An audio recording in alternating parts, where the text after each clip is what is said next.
Can they do better? Yes, absolutely. So thank you so much, Wairimu, for that question. I think they can do better, and it is important for us to ensure that we create the structures to provide a growth path for them to grow. So if we look at, some of the MSMEs that we've been able to support over the last few years, we've had MSMEs who've started out with us. One of our customers started out with a mukokoteni 10 years ago, and fast forward now he has 3 trucks. He's been able to create jobs for 20 people, and now what he's seeking access to bigger and greater loans, which he can then put back into his organization and continue to grow. So it's important that we, as digital lenders, number one, and financial players in the market, create products that provide competitive rates for these MSMEs, that create more flexibility, create more control, so that they have opportunities to borrow and invest that money back into their business. A survey done by the Central Bank of Kenya says 46.3% of these businesses closed within the first year, probably due to lack of finance, and this specifically on obtaining documents that are needed in terms of what the lenders need. So how can they be supported in ensuring that they have the right documents? Yeah, that's a very interesting question. So let me talk about what we do on our side. One of the reasons why we decided to set up Tala was because we recognized that exact pain point, which is what you'll find out is that most of the MSMEs, particularly in the informal sector, don't keep records, don't keep physical records, right? And so we were coming in to solve that problem. And what we did is we set up this organization in such a way that we were able to use your data from your mobile phone to be able to assess your creditworthiness and determine your ability and your willingness to pay back. As a result, what we've been able to see over the last 10 years that we've been around, we've seen that 70% of the customers who are coming to borrow loans from us are borrowing loans for business purposes. Today, we've been able to lend money out to 3.5 million customers, and we've been able to disperse close to 300 billion shillings. Okay. I would like to hear from you, Edwin. This is the first time this government is actually setting up a state department specifically for MSMEs. Is this a renewed focus from the government towards MSMEs? Yes, that's a very renewed focus. And just before I go on, I want to add to what she has just said. So as part of the university, what we do is also help with training the importance of having those documentation. Now, the documentation goes far beyond credit, as she has puts it. It also goes towards the government in terms of incorporation, for example. So for companies to grow, they need to be incorporated, right? So this focus by the government for MSMEs is because they understand that the MSMEs are the backbone of the economy. We have a whole ecosystem that needs growth. And so within that ministry, they'll be able to have policies that help the MSMEs to grow, conducive policies for them to grow. Okay. Yeah. And what are some of the interventions maybe needed in terms of ensuring that we train these MSMEs on financial management, and also when it comes to liquidity challenges? Agnes, go ahead. Yes, so the aspect of training financial literacy is really important. In fact, in our recent Money March report, what we found is that many consumers, together with also MSMEs, are looking for that financial literacy or financial knowledge that they can be able to get so that they can manage their money more responsibly. So it's important to set up or provide that access to education. On our side, we've been running workshops, numerous workshops for both MSMEs together with consumers. We've also set up like a learning and education hub where consumers can be able to access, whether you're our customer or not our customer, you can actually be able to access this information for free, learn how to save your money, learn how to manage your money responsibly, also learn how to budget. Because at the end of the day, it's important for us to ensure that consumers together with MSMEs are managing their money responsibly, because that becomes a valuable asset for all of us. Then how do we increase visibility of these MSMEs? And I'll quote a survey done by USAID where it estimates formally registered MSMEs at 1.5 million and informal MSMEs at 5 million. Now, the 5 million, nobody knows where they are. So how do we bring all actors on board to know this MSME is here and here and there? Wow, that's a great question. And I'm happy my colleague here, Edwin, is here right next to me, because they're offering training. And then on our side, we're offering credit. And so I think it requires that collective cooperation, you know, between private sector, public sector, between, you know, digital players or credit lenders like ourselves, together with education institutions like Strathmore. That's where we can be able to then think collectively, figure out ways in which we can be able to set up the right platforms to elevate and create more visibility for MSMEs and other and other businesses in other segments, yeah. Okay. If you can tell us maybe a little bit about formalization of these MSMEs and what you're doing at Strathmore Business School.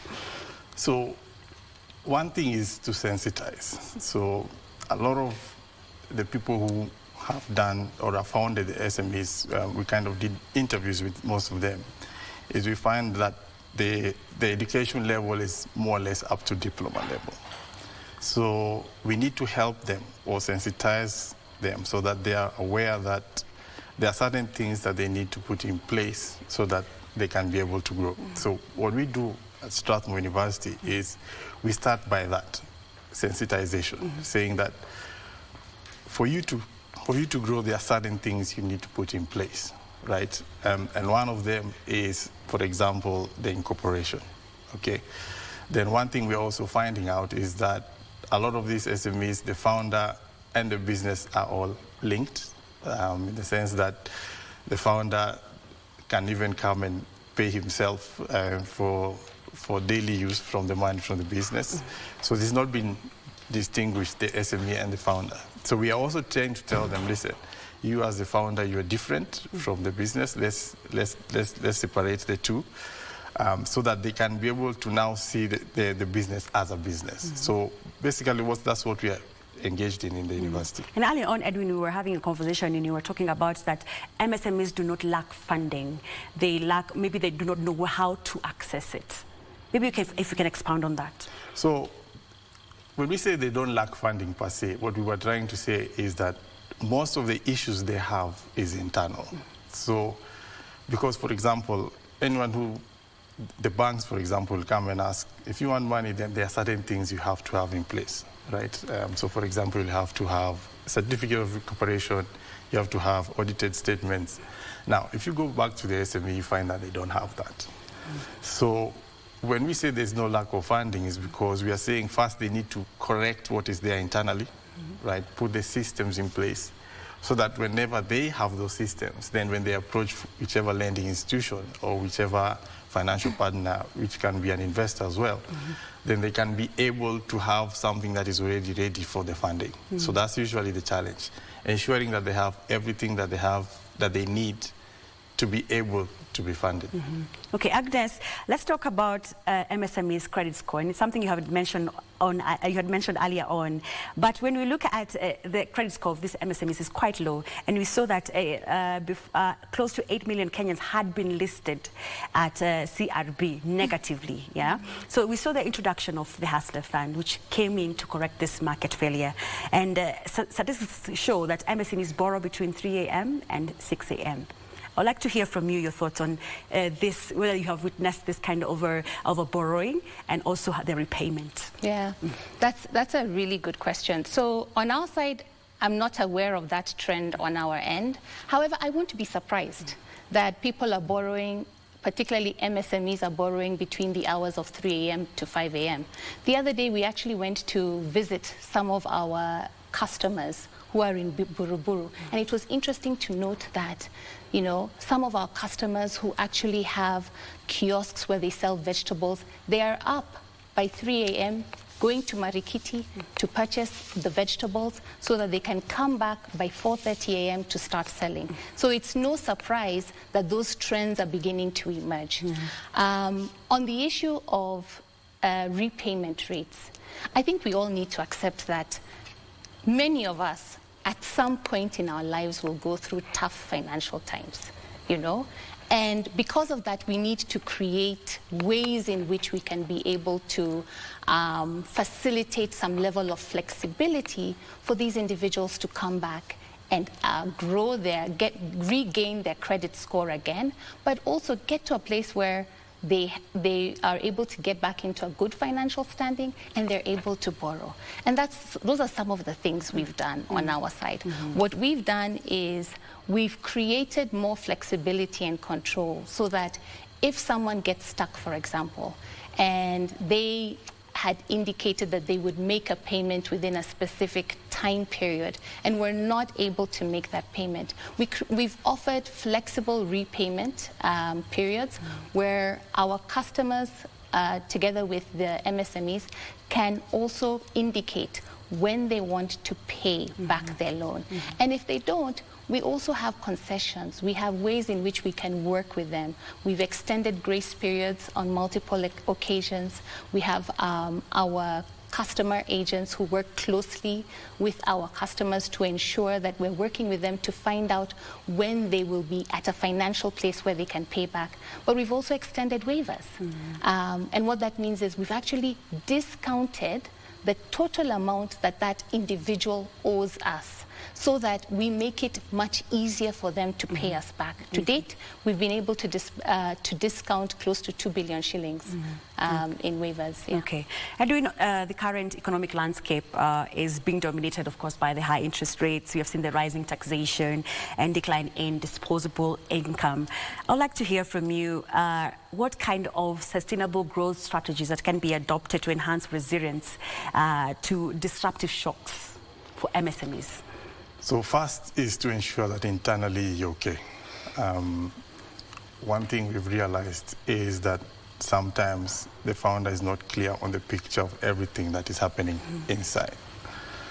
For example, in one of the interviews we did, once they did the training from Strathmore University, when they went back, they realized they don't have job descriptions for some of their employees. And therefore they had to reconfigure that. And they realized that some employees are doing two employees are doing the same job, right? So in order to be able to withstand or to be able to take care of the current dispensation, then they have to first start looking at it internally, meaning start having processes that allows them to also be able to be resilient in the sense that they have reports every week or every month or daily, and then can be able to assess the performance of the SME. And then with that, they'll be very good at decision making. That's the key. Decision making based on data that they've collected. And then, of course, the training that they've gotten, which will help them. Yeah. Okay. Every borrower's this is a question on every borrower's mind, is that with banks lending, elevating their lending rates in view of the macroeconomic changes that we are seeing, pricing out most SMEs and individual borrowers. I'd like to hear from you, Agnes. What does this mean for private lenders such as yourself and customers? Yeah, I can understand why this is a hot topic. I'm sure most people want to know, how does this impact the lending rates? So for us, we've taken a lot of time to closely monitor, the macroeconomic environment together with the market trends to ensure that we've set up the right framework to continue to offer competitive rates.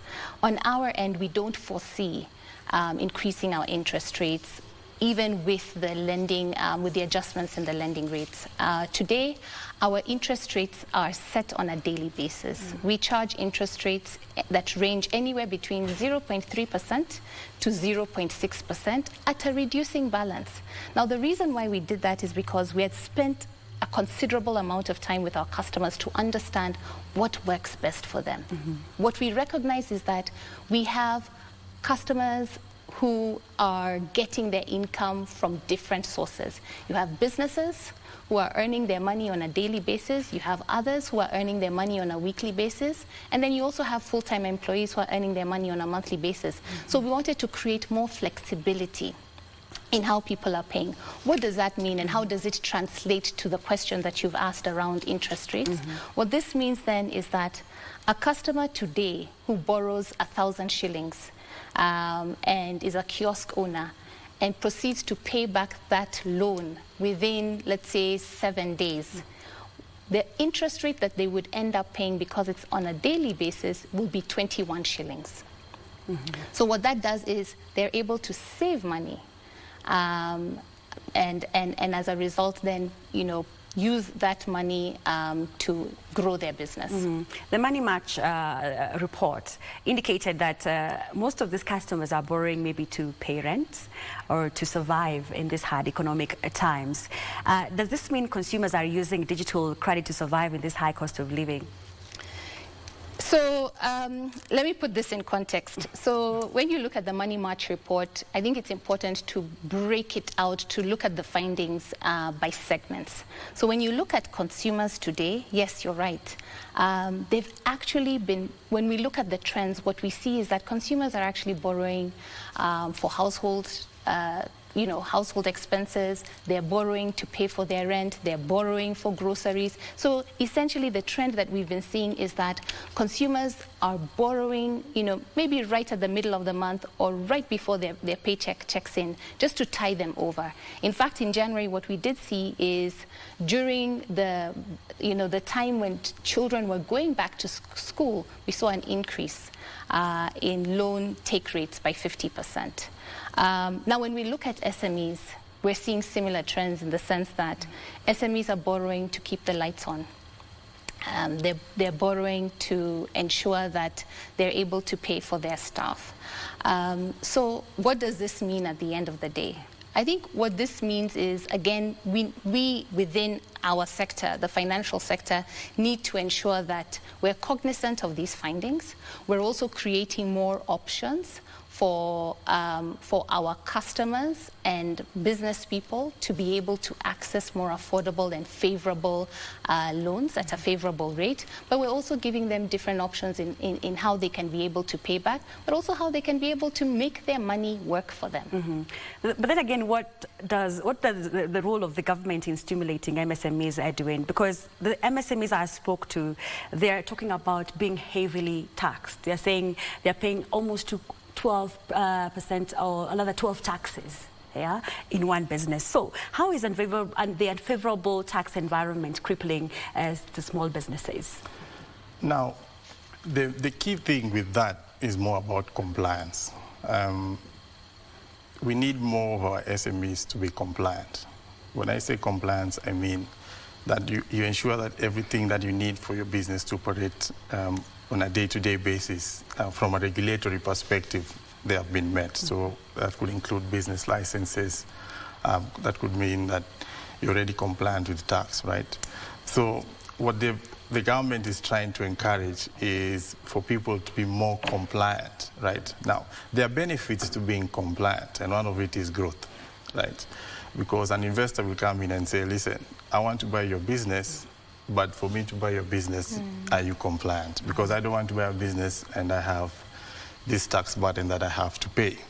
So what we are trying, or the government is trying to do together with the university, it's all about that sensitization about being compliant. So the conversation should be more about compliance than the punitive element of tax, because that's what essentially they are trying to do. But then again, when you speak to these SMEs, they say moving goods maybe from one county to another, you pay a lot of levies. You find yourself making your business very uncompetitive. How do we correct this as the government as well as the private sector, and also in terms of the legislative reforms? Do we need legislative reforms right now? Well, all MPs, MCAs have, what do we call it, roots on the ground, right? And so they have had all the pleas from everyone who they work with. And I'm sure they'll be working with them in terms of regulations and policy to make it easier for all the people who are doing their business, starting from the micro SMEs to the SMEs to the MSMEs, right?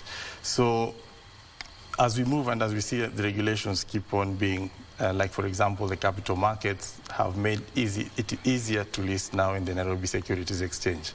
So they're finding ways of making it easier to do business here in Kenya. And of course, that will go on so that the benefit is across the whole ecosystem. Yeah. Agnes, I want to dwell a little bit on the Money Match report. It revealed also that consumers, and I know you had mentioned this, went from wanting guidance on how to start, grow a business to more how to budget in 2023. Is this an indication of a change or a shift in mindset and survival mode? Yeah, that's a really good question. So maybe just to provide, just to look at it a little bit different, here's what I'll say. When we look at, some of the segments of our customers, what we find is that there are a number of our customers who started out small in the informal sector, building a business from scratch. I talked about, our customer who had like a mukokoteni, and now fast forward has multiple trucks, right? Now, that business owner is now at a place where they've moved from just a budget. Now they're probably looking for the expertise of Bwana Edwin over here, right? Now it's talking about IPO. So it's figuring out how do we then support this business owner, right? And take him to the next, and advance him to that next growth, right? So it could be, partnering with entities like Strathmore, for example. But we do have a growing population of young people who are now entering into the workforce. Now for them, they are looking to find out, how can I manage my money? At the same time, I still want to go out and I still want to have a good time, but I also want to save. I think what was interesting from the Money Match report, what we found out is that consumers are being very cautious in how they spend their money. They want more financial tools in helping them figure out how to better manage their money, right? And so, to your point, yes, there is a mindset shift of, okay, let's make sure we manage our money. We're in survival mode. But also, there are also quite a number of people who are also in that growth trajectory, who are saying, I've now been able to take my business to this level, help me advance it to the next level. I think let's talk about market access. I know it's a thorny issue for MSMEs. And now here we have the African Continental Free Trade Area, where it opens up the African market to businesses, Kenyan businesses, and even beyond. But are the MSMEs ready? So the first key thing is for any MSME who's in this space is to first understand who their market is. Partly some of the failures is because of that. People don't understand who the market is. When I talk about the market is who's your customer, right? So sometimes we are selling products or we are building products that the customer does not need or does not want. Okay, so we have to be very clear with that. Who is this customer and do they need a product that we have? On the other hand, we also need to understand the culture and the behavior of the people. So with regards to the African Free Continental Trade Area, Kenya is not the same as Tanzania. Tanzania is not the same as Uganda. People have different behaviors in there, right? So for us to be able to even expand, first is to be critical and understanding behavior, and then go back to understanding whether they actually need that product or service. So that's the basics for the trade for us to go wider. But first we have to start with our market. So a lot of times we hear SMEs who want to go outside and yet they've not even captured their home market, right? So we first have to capture our home market first, then start moving outside.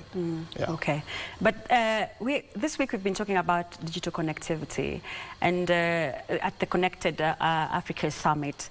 And I want to hear from both of you some of the innovative ways that we can use or to train MSMEs, and also to the importance of digitization for these MSMEs. Start with you, Agnes. Yeah, sure.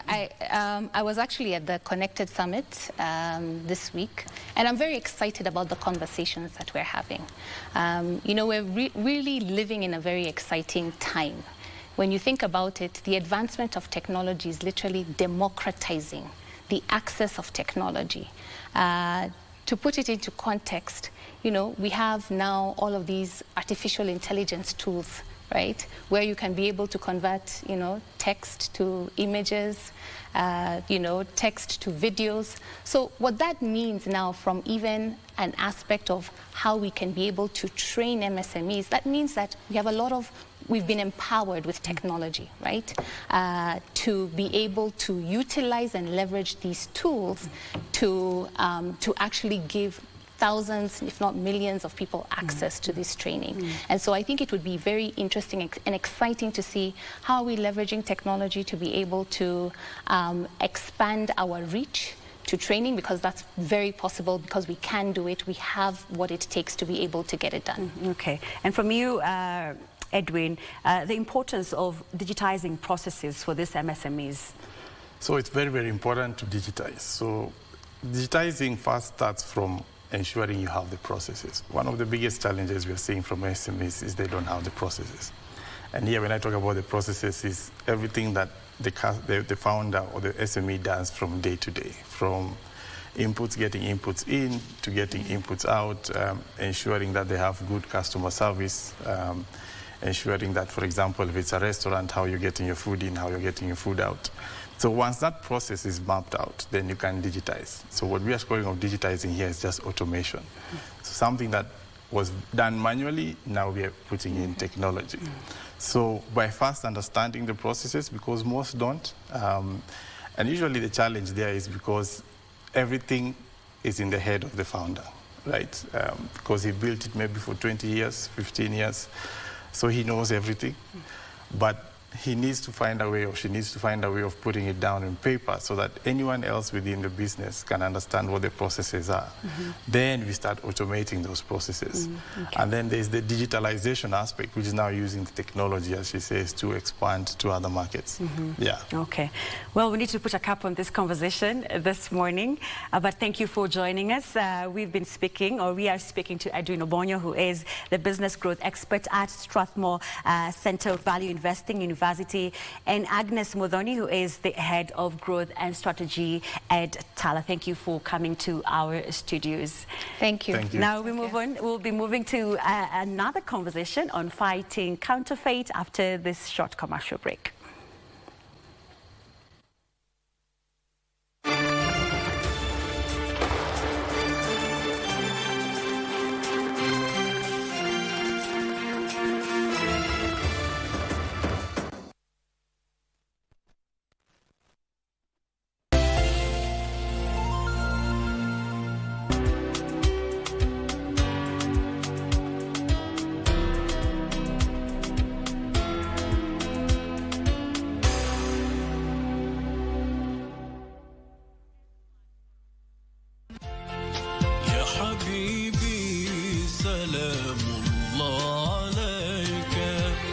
Atakayefunga mwezi wa Ramadhani kisha baada ya Ramadhani akafunga 6 min Shawwal, siku 6 katika Shawwal, anapata thawabu kana kasiyami dahari, atapata thawabu kana kwamba huyu mtu kafunga mwaka mzima. Muislamu kishasikia maneno mazuri kama haya, yatakikana uwe na hamu na morali ya kuyatenda yale mazuri. Kumbuka kuwa funga ni kinga dhidi ya kuingia motoni, na vile vile pia funga ni ibada ambayo inamkurubisha mja kwa Allah subhanahu wa ta'ala.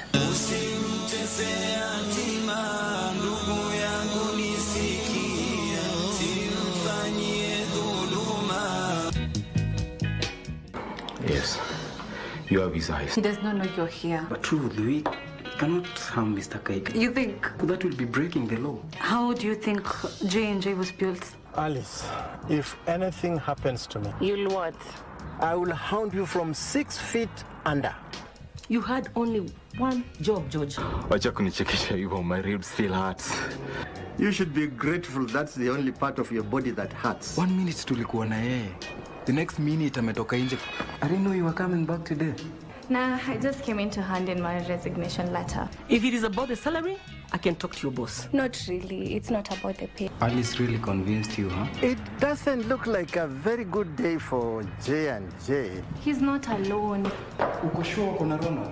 Nani mwingine amequit? Will you tell him or should I, Ronald? Huyo Kaikara amekuthreaten na nini?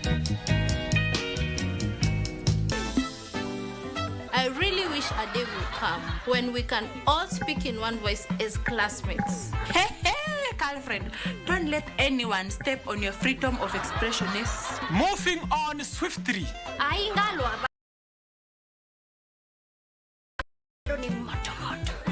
alone couples. Some of our bodies do not look well in Vitenges.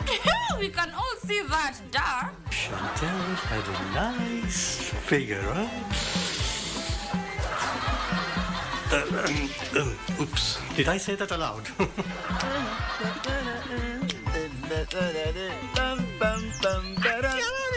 is a hit song. That is a rap hit song.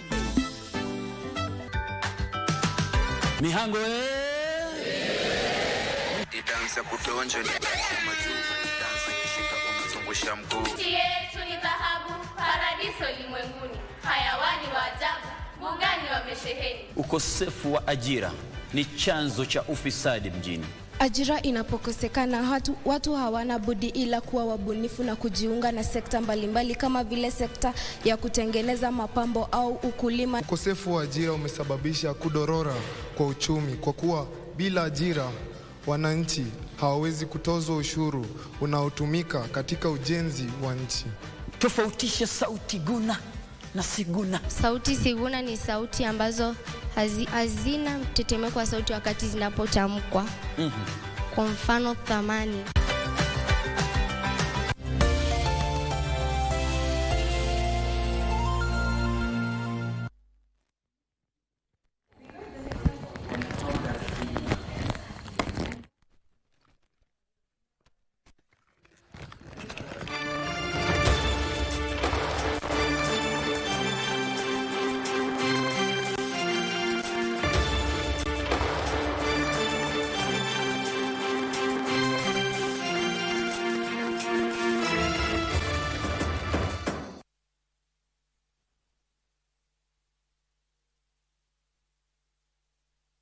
Well, thank you for joining us and for staying with us. And we change gears now to fighting counterfeit.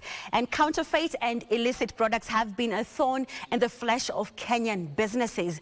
Now, according to the Anti-Counterfeit Authority, 1 in 5 goods sold in Kenya are counterfeit, which not only poses a huge risk to the country's economy, but safety and health of this nation. Now, the Anti-Counterfeit Authority estimates that most counterfeit goods are fast-moving consumable goods, including soap and detergents, cosmetics, farm inputs, electrical and electronic equipment, medicine, among others. And to talk about this, I am joined by the CEO of the Anti-Counterfeit Authority, Dr. Robbie Mbogwa-Njoroge, who is the Executive Director at the Authority. Thank you for joining us, Mr. Mbogwa. Thank you very much for having me. Okay. Now, starting with how much revenue Kenya loses to counterfeited goods and illicit trade. What is the value right now? Thank you very much for having me. And I am the Chief Executive Officer, Anti-Counterfeit Authority. And to answer your question, we did carry out a study in 2020. And this study was looking at the whole spectrum of the illicit trade. And this one includes things like contraband, we have counterfeit, we have substandard goods, we also have uncustomed goods, we have issues of illegal trafficking, both of human beings as well as human parts, and issues of animal trophies. And the cost of that was about 826 billion Kenya shillings. And if you are to look at the issues of counterfeit, accounted for about 9% of that figure. This is as of which year? 2020. Okay. Yes. Okay. Now, a report done by the Auditor General says that Kenya loses more than 40 billion in taxes annually due to the prevalence of counterfeit goods. Now, I'd like to hear from you some of the interventions you're doing as the Anti-Counterfeit Authority to bring down, or rather to curb, the vice. The Anti-Counterfeit Authority is well seized of the matter. And what we are doing and we have done, first of all, is to look at ourselves introspectively. We have got a strategic plan that has been in place and looking at issues from a strategic point of view. Having said that, we have identified that we cannot fight this vice alone. And we have an arrangement for engaging with collaborators, that is internal collaborators, sister government agencies, and we are working within a multi-sectoral approach, incorporating agencies like KRA, we have Kenya Bureau of Standards, we have the Kenya Police, ourselves, and Poisons Board. And that's the reason why we also have entered into a number of MOUs that seek to ensure that we achieve that particular objective. On the other hand, if you look at the Anti-Counterfeiting Act, we are required by law to enforce that particular piece of legislation. Section 5 of that legislation mandates us first and foremost to create awareness. So we also have awareness creation so that we address the demand side of the counterfeit goods, and that we have a number of activities that are being done in that regard. And number two, we are also mandated to enforce the act. And this is where now we have our own enforcement officers that are scattered all over the country. And what we have done is to ensure that we reach as many people as possible throughout the country. Currently, we have got 6 branches or regional offices, 2 of which has been established last year. That is in the Eastern region and Central region. Beside that, we also have the one in Mombasa. We have another one in Nakuru, not Nakuru, but in Eldoret. We have another one in Kisumu. And that one means that we have to ensure that we reach out to as many people as possible in that regard. The other strategy that we are doing is to collaborate with regional entities. And in this regard, because we have people like Ugandans, we have Tanzanians, our neighbors, because we have also realized that most of the counterfeit goods are coming through the porous borders, and that's why we are coming up with frameworks that can ensure that we collaborate in this regard in fight against counterfeit. Already we have an MOU between ourselves and the Anti-Counterfeiting Network of Uganda, and we are also working very closely with the Fair Competition Commission of Tanzania, who have had a very successful visit 3 weeks ago here in Nairobi. Okay, dwelling on that, let's just dwell on that a little bit. We saw that agreement between Uganda and now Tanzania to fight counterfeits. But I'd like to hear from you whether it's a year since you signed this agreement with Uganda, whether you've seen a drop in the number of counterfeited goods that are accessing our porous, that are coming through our porous borders. Yes, I can say we have seen a drop in that, particularly on the Busia and Malaba side, because again, we have also introduced another method of dealing with the counterfeit through recordation program. That requires anybody importing goods into the country, they need to register with the authority, and also by the time when they are lodging their import declaration forms, they do that. And through that, we are able also to change a lot of intelligence between ourselves and the neighboring countries, because most of goods are being transported through the northern corridor.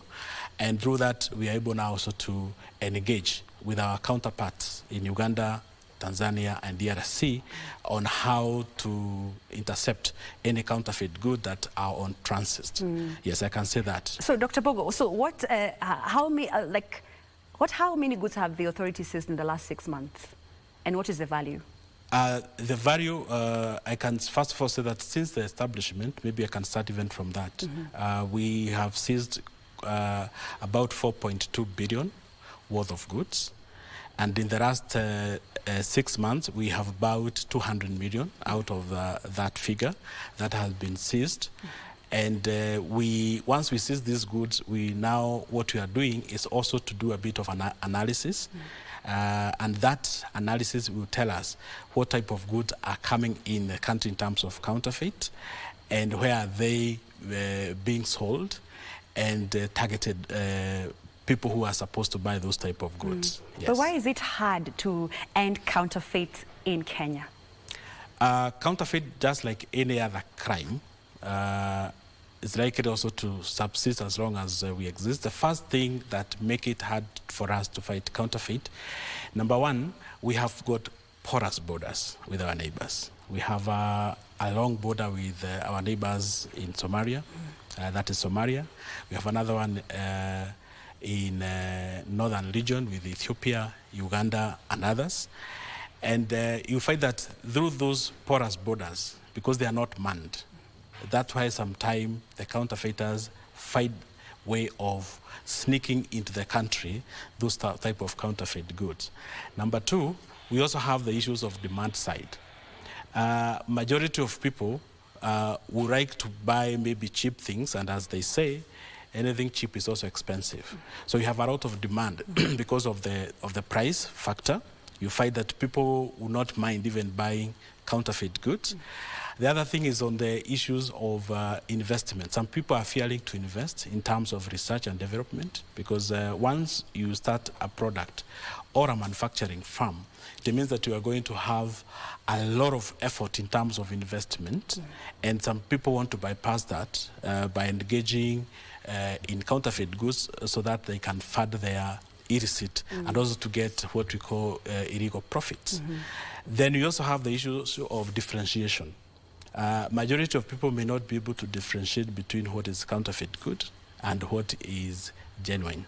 And that is why the authority is putting in place measures geared toward ensuring that we carry out the education activities all over the country, also engaging with the many stakeholders.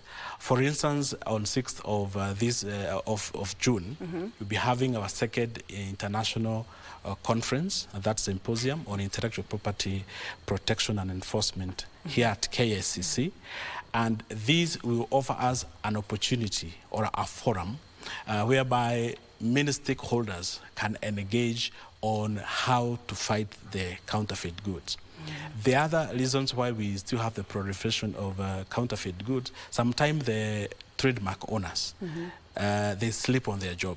They don't also want to do as much as possible in terms of enforcing those rights. And this gives rise to the proliferation of the counterfeit goods. So does the law require owners of intellectual property and trademarks to register their trade names with the authorities? Precisely. Within the realm of the intellectual property rights, there is a number of cousins of IP, right from the patent, we have the trademarks, we have got the industrial designs, we even have what we call trade secrets. And the law requires that for you to be involved in that trade and for it to be protected so that you don't say that it is being infringed, you are required to register it. In Kenya, is registered under the Industrial Property Act, and the body that does that is our sister agency called Kenya Institute of KIPI, that is the Kenya Industrial Property Institute, which does register both the trademarks. Trademark is renewable after every 10 years. For a patent is registered and you are given that right for one term of 20 years, while industrial design is 5 years, renewable once in Kenya. And then issues of trade secret. Sometimes you can decide not even to register that invention or innovation that you have.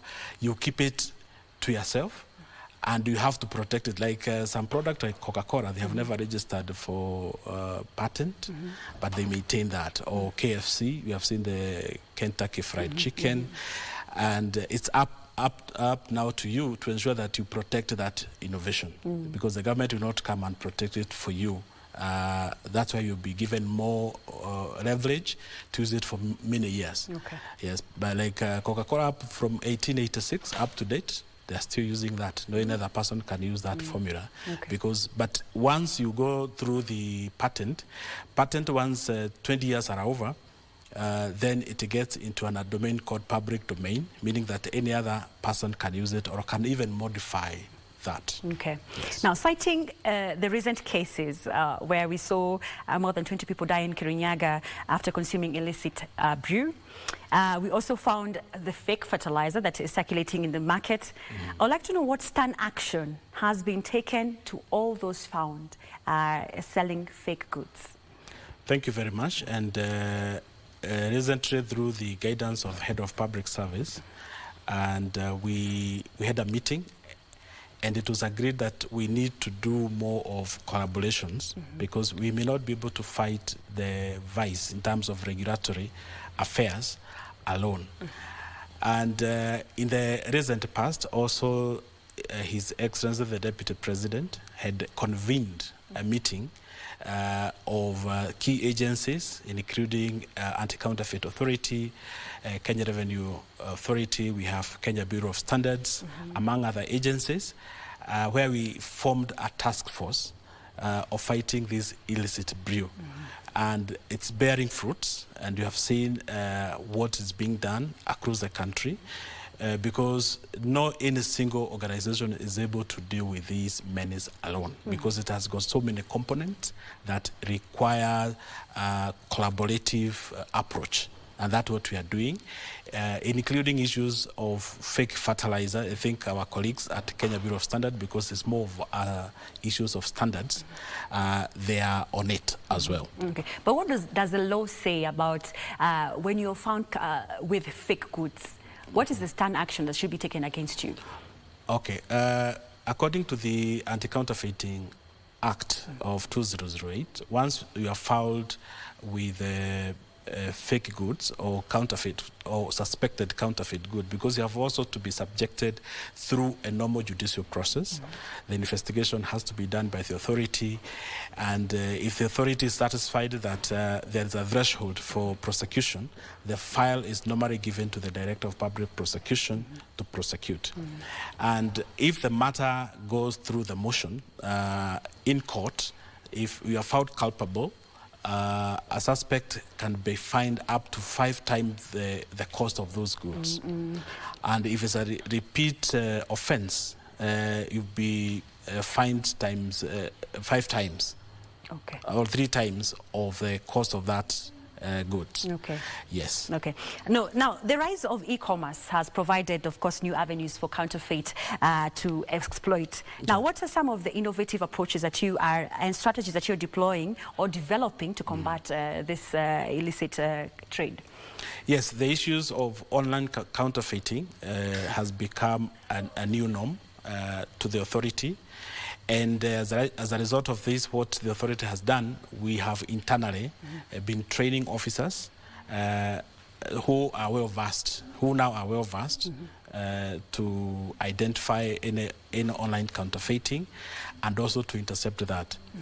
Having also said that, the authority is also in final stages of executing and implementing what we are calling anti-counterfeiting integrated management system, or AIM system, that will allow us through that system even to identify any form of counterfeiting online. And we are also in the process of engaging with the Communications Authority. We have an MOU that we have signed with the Communications Authority so that we can also leverage on the expertise that they have. And they can be sharing intelligence and information with the authority for purposes of enforcing the Anti-Counterfeiting Act. Does the authority receive enough funding to deploy officers as well as combat this illicit trade? I can say we receive substantial funding, but you see, issues of funding, they can never be enough because there are so many competing needs that we have to grapple with from time to time. And what we are doing now is to try as much as possible to engage with the ministry and the National Treasury. And I'm happy even to note that the Head of Public Service, during our meeting in Mombasa, he urged the government officials, particularly our bosses at ministries, permanent secretaries, to ensure that they push for more funding of the regulatory agencies like AC and others, so that we are able to conduct and enforce the law as it is for the greater good of the consumers. Okay. The recent partnership between you, the Anti-Counterfeit Authority, and also the Pharmacy and Poisons Board. How does it strengthen the existing collaboration? Of course, this is not the first time you're signing this agreement. How does it strengthen the existing collaboration? And also, what areas did you partner on? Thank you very much. On that issue of Poisons and Pharmacy Board, remember that the authority also exists to support the government in its agenda. And when you look at better agenda, that is bottom-up economic transformation agenda, it's very clear that the government is desirous of having universal health coverage for all the for all the people in Kenya. And for that to be achieved, the agencies that are charged with the responsibility of ensuring that whatever is being sold in the market meet those standards, it's ourselves, that is the Anti-Counterfeiting Authority, and Pharmacy and Poisons Board. And that gave the rise now of realization that we still have had instances where our officers have seized some pharmacy product and drugs that are injurious to human health, including malaria drugs. We have even pregnancy pills that have been confiscated in the past. And this is what informed our decision to join hands with the Pharmacy and Poisons Board. One is to exchange intelligence, because we need to exchange intelligence between ourselves. Two is to conduct joint raids, where we feel that we need to conduct those joint raids, and also to give what we call expert opinion when the matters are in the court, so that if we have officers who have seized those type of goods, they will be in a position to assist, like that as Pharmacy and Poisons Board, to give us that expert opinion for proper prosecution of those cases. Okay. Now, as we come to a close, time is not on our side. I'd like to hear from you about the latest manufacturing priority agenda. Now, they gave, as manufacturers, they raised concerns that over the increased illicit trade in the country and offered several solutions to the government. One being reviewing of excise duty charged to manufacturers. I'd like to hear from you what you think about those 5 solutions that they gave in terms of combating illicit trade. Okay. In terms of combating illicit trade within the manufacturing sector, I'll start by approaching this by saying that those priorities, they are apt and very important, because as you know, within the manufacturing sector, I would like to look at it, if we do not give it enough support, we risk as a country, one, we risk losing many job opportunities and employment opportunity for the people who are working for that particular industry. Number two, the government is likely also to lose revenue, because we have said that the amount of money that we are losing through the illicit trade is also huge. Then we also have the issues of foreign direct investment, because people who are willing to invest in the country, they are going to shy away, where we have instances whereby Kenya is not very keen in enforcing the intellectual property rights. Yes. Okay. Yes. Well, we put a cap on that conversation, but we'll call you again to our studios, and we can speak more about combating counterfeit goods in the country and also across East Africa. Thank you again. Thank you. That is Dr. Robbie Mbogwa Njoroge, who is the Executive Director at Kenya Anti-Counterfeit Authority, telling us about some of the measures that they have deployed to ensure that we get rid of this vice and this menace that is crippling our country. Now, we put a cap on today's Biz Check. I now hand you over to Gladys Mungai, who will be taking you through the day's afternoon program. My name is Njenga. Have a good afternoon.